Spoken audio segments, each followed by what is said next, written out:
Hello everyone, my today's topic is relevant to grammar series, and for new viewers I want to inform that we are running the grammar series for 8th, 9th and 10th classes, and we have already discussed the basic structure of sentence, simple tense, continuous tense, and today's our topic is perfect tense.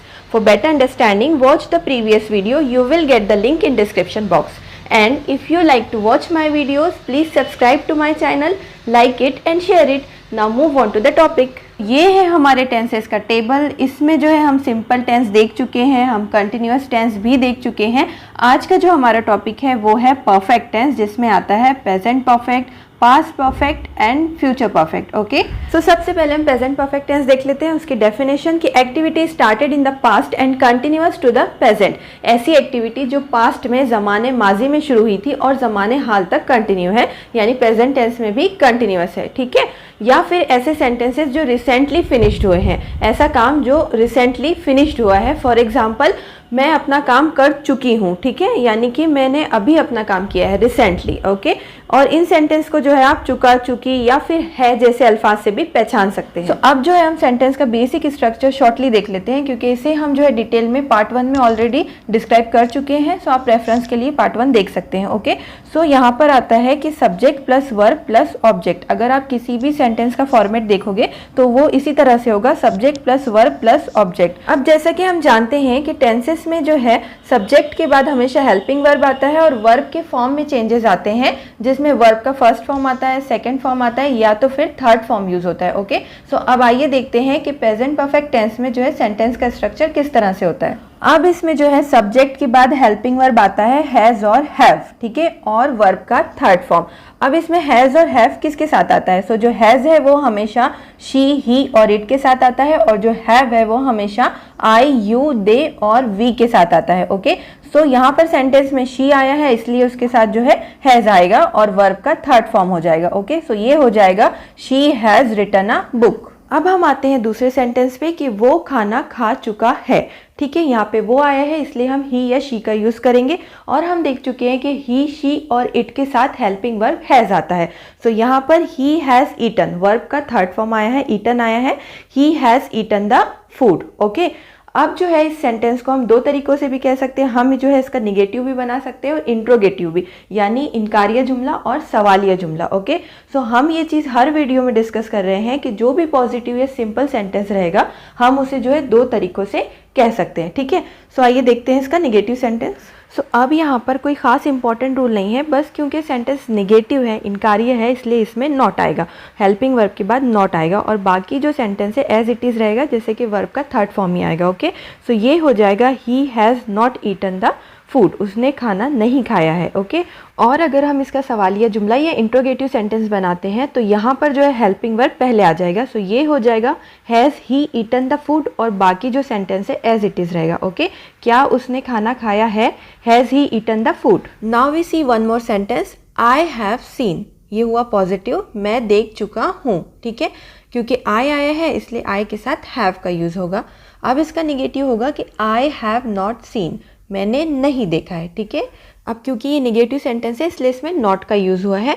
अब अगर हम इसका सवालिया या interrogative बनाते हैं तो ये हो जाएगा हैव आई सीन, क्या मैं देख चुका हूँ। ओके, अब इसके बाद हमें तीन इंपॉर्टेंट रूल मिलते हैं जो कि बहुत ही ज़्यादा आसान है। इसमें पॉजिटिव सेंटेंस में आएगा subject plus helping verb plus verb का थर्ड फॉर्म। निगेटिव सेंटेंस में नॉट का यूज़ होगा, ठीक है, subject plus helping verb plus not plus verb का थर्ड फॉर्म। और जो इंट्रोगेटिव या सवालिया जुमले है उसमें जो है हेल्पिंग वर्ब सबसे पहले आ जाएगा प्लस सब्जेक्ट प्लस वर्ब का third form. Okay, so I hope कि आपको जो है प्रेजेंट परफेक्ट टेंस क्लियर हो गया होगा। Now we move on to the past perfect tense.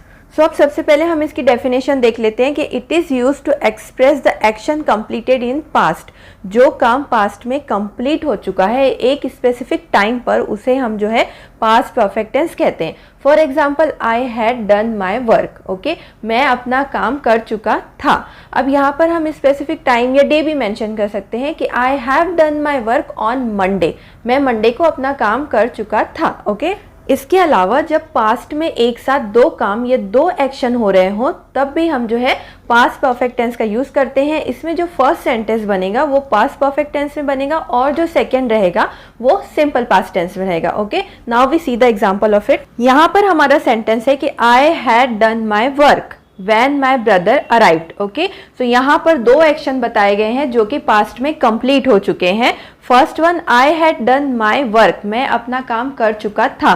And the second sentence is when my brother arrived, जब मेरा भाई आया। ओके, सो इसमें जो फर्स्ट सेंटेंस है वो पास्ट परफेक्ट टेंस को और जो सेकेंड सेंटेंस है वो सिंपल पास्ट टेंस को डिनोट करता है। ओके, सो अब आपको समझ आ गया होगा कि इसमें जो है हम एक एक्शन भी यूज कर सकते हैं या फिर दो एक्शन वाले सेंटेंसेस भी बना सकते हैं। ओके, अब इसके बाद हम इसके रूल्स देख लेते हैं जो कि बहुत ही ज़्यादा आसान है। इसमें जो है सब्जेक्ट प्लस हेड। ओके, क्योंकि ये पास्ट टेंस में बात हो रही है इसलिए हैव और हैज़ का हेड हो जाएगा और वर्ब का थर्ड फॉर्म आएगा। आपको ये बात याद रखनी है कि परफेक्ट टेंस में अगर चाहे प्रेजेंट में बात हो रही हो या पास्ट में या फिर फ्यूचर में बात हो रही हो, वर्ब का थर्ड फॉर्म ही आएगा। ओके, अब हेड के साथ एक बात ये अच्छी है कि सभी सब्जेक्ट के साथ जो है हेड का ही यूज होता है। ठीक है, आपको यहाँ पर चेंज नहीं करना है, जैसे कि आई, ही, शी, इट, वी, दे, सभी के साथ जो है हेड ही आएगा। ओके, अब हम इसका निगेटिव देख लेते हैं। तो यहाँ पर जो है सब्जेक्ट के बाद हेड नॉट आ जाएगा, helping verb plus not plus verb का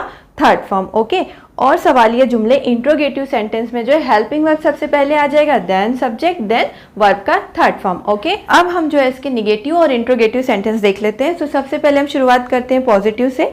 ही हैड स्टार्टेड, वो शुरू कर चुका था या उसने शुरू किया था। ओके, दोनों भी राइट है। अब इसका निगेटिव जब हमें बनाना है तो नॉट आ जाएगा, ही हैड नॉट स्टार्टेड, उसने स्टार्ट नहीं किया था। ओके, और इसी तरह से जब हम इसका सवालिया बनाएंगे तो हेल्पिंग वर्ब जो है आगे आ जाएगा, हैड ही स्टार्टेड, क्या वो स्टार्ट कर चुका था या उसने स्टार्ट किया था। सो इसके बाद की जो एग्जांपल्स है सेम है, सिर्फ सब्जेक्ट में चेंज आया है। सो आप इसे रेफरेंस के लिए यूज कर सकते हैं या फिर प्रैक्टिस के लिए। Okay, now we move on to the future perfect tense. So अब हम इसकी डेफिनेशन देख लेते हैं कि at the specific point in future this activity will have been completed, कि फ्यूचर में एक स्पेसिफिक टाइम पर ये एक्टिविटी खत्म हो चुकी होंगी, यानी फ्यूचर में परफेक्ट काम हुआ होगा। ओके, सो हम इसका सेंटेंस कुछ इस तरह से बना सकते हैं कि he will have played football by 5 o'clock, कि वो 5 बजे तक फुटबॉल खेल चुका होगा। सो यहाँ पर 5 o'clock एक स्पेसिफिक टाइम दिया गया है कि फ्यूचर में ये काम एक पर्टिकुलर टाइम पे खत्म हो चुका होगा। सो आइए अब हम इसके रूल्स देख लेते हैं। सो यहाँ पर सबसे पहले हम पॉजिटिव सेंटेंस देखते हैं कि उसमें सब्जेक्ट प्लस विल हैव आ जाएगा। अब विल इसलिए क्योंकि फ्यूचर टेंस की बात हो रही है और क्योंकि फ्यूचर टेंस परफेक्ट है इसलिए हैव आएगा। ठीक है, विल हैव प्लस वर्ब का थर्ड फॉर्म, हैव अगर आ रहा है तो वर्ब का थर्ड फॉर्म ही आएगा। ओके, अब यहाँ पर हम नेगेटिव सेंटेंस पे आते हैं। तो इसमें subject plus will not have, will और हैव के बीच में नॉट आ जाएगा प्लस वर्ब का थर्ड फॉर्म। और अगर हम इंट्रोगेटिव सेंटेंस देखते हैं तो यहाँ पर जो है हेल्पिंग वर्ब विल पहले आ जाएगा plus subject plus have plus verb का थर्ड फॉर्म। तो अब यहाँ पर आपको सिर्फ दो चीज़ें याद रखनी है कि जो निगेटिव सेंटेंस होता है उसमें नॉट विल और हैव के बीच में आता है, और इंट्रोगेटिव सेंटेंस में क्या होता है कि जो विल होता है, हेल्पिंग वर्ब होता है, वो आगे आ जाता है और जो हैव रहता है वो अपनी जगह पर ही रहता है, यानी कि सब्जेक्ट के बाद ही आता है, और तीनों में जो है वर्ब का थर्ड फॉर्म ही आता है। ओके, सो आइए अब हम इसके कुछ सेंटेंसेस देख लेते हैं। सबसे पहले हम देखेंगे इसका पॉजिटिव सेंटेंस। सो ये होगा she will have cooked dinner. Okay, so यहाँ पर जो है विल हैव आया है और हैव आया है इसलिए वर्ब का थर्ड फॉर्म यूज हुआ है, कुक का जो है कुक्ड हो गया है। ओके, कि वो खाना बना चुकी होंगी।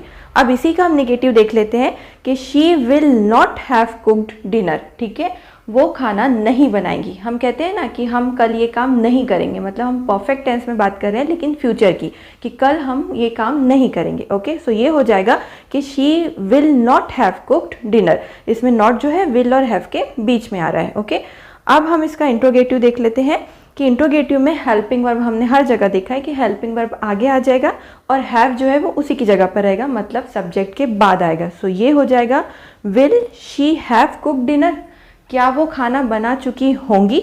Okay, will she have cooked dinner. So इसी के साथ हमारा परफेक्ट टेंस कंप्लीट होता है। अब हम नेक्स्ट वीडियो में परफेक्ट कंटिन्यूअस टेंस देखेंगे। Okay, so thanks for watching the video.